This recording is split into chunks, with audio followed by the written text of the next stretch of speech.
আমরা বেশি সুখের আশায় আসল সুখের ঠিকানাটাই না হারিয়ে ফেলি।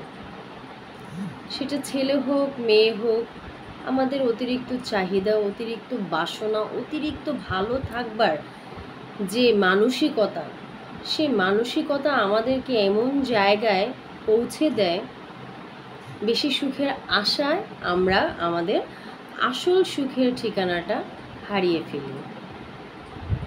আর যখনই এই রিয়ালাইজেশনটা হয় আমাদের, তখন খুব দেরি হয়ে যায়। ওই অবধি পর্যন্ত আমরা আমাদের জীবন থেকে অনেক কিছু হারিয়ে ফেলি। তখন আমাদের ভিতরে আফসোস কুড়ে কুড়ে আমাদেরকে একেবারে শেষ করে দেয়।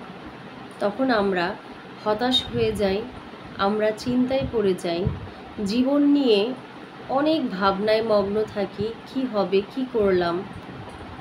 এই যে এই বিষণ্ণতা, এই হতাশাগ্রস্ত মন, হৃদয় আমাদেরকে কুড়ে কুড়ে খায়, আমাদের জীবনকে ধ্বংসের পথে নিয়ে যায়। তবে যারা এই জায়গা থেকে নিচে গিয়ে আবার রিকভার করে সুন্দর অবস্থানে ফিরে আনতে পারে, তারাই হলো স্ট্রং মেন্টালিটির অধিকারী। যদি আমাদের জীবনের সঙ্গে এরকম ভুলগুলো হয়ে থাকে, তাহলে আমাদের অনুধাবন, আমাদের রিয়ালাইজেশন যেন আমাদেরকে আর ভুল করতে না দেয়। সেই ভুলগুলো থেকে যেন আমরা সঠিক শিক্ষা গ্রহণ করে পরবর্তী জীবনটাকে সুন্দর সুখময় করে গড়ে তুলতে পারি। তাই আমাদেরকে শেষ চিন্তা চেতনা মাথায় আনতে হবে, সে পরিবর্তন আনতে হবে। ভুল তো মানুষই করে, তাই না? সো ওই ভুলটা যখন আমরা বুঝতে পারবো, জানতে পারবো, শিক্ষা নিতে পারবো, পরবর্তী জীবনটাকে সুন্দরভাবে গুছাবো।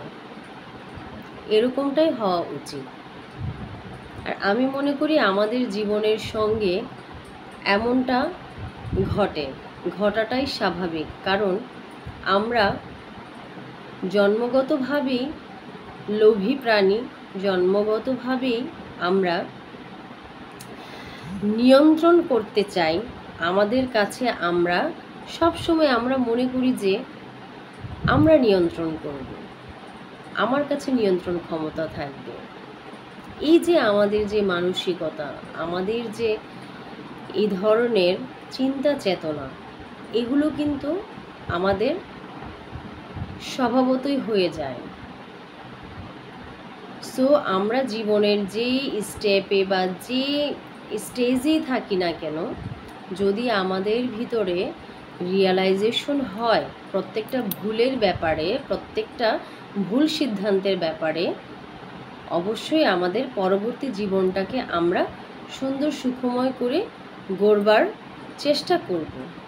ভুল থেকেই তো শিখে মানুষ, তাই না?